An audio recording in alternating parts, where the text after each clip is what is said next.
So let's quickly review Horatio Androgue's classic article on the determinants of plasma potassium levels in diabetic ketoacidosis. What they did is they did statistical analysis on admission labs on 142 admissions for DKA. These are the initial labs. I prefer to look at them in the skeleton key.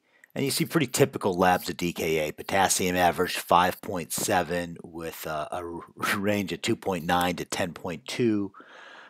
Sodium was depressed with pseudohyponatremia. Bicarb was pretty significantly decreased at 60.2. And their anion gap, that was the one that surprised me, is how high the average anion gap was at 34. And they had a patient with an anion gap of 69. That's crazy. So what they did is they plotted the potassium versus these different variables, and you can kind of see them plotted out here. So as the pH goes down, the potassium goes up. As the anion gap goes up, the potassium goes up. And that's actually one of the steepest curves right there is for anion gap. Here's the one for glucose.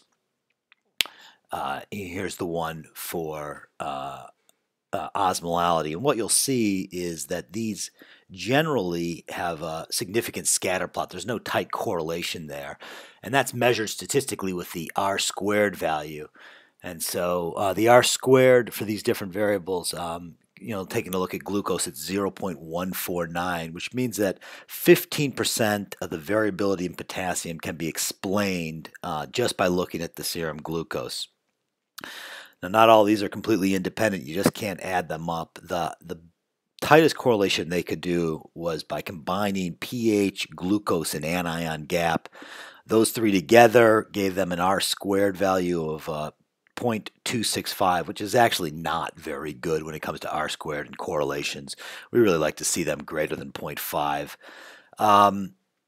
Substituting my patient's values into this formula, you can see how poorly it does. It comes out with a potassium of 5.6 versus my patient's potassium of 9.9.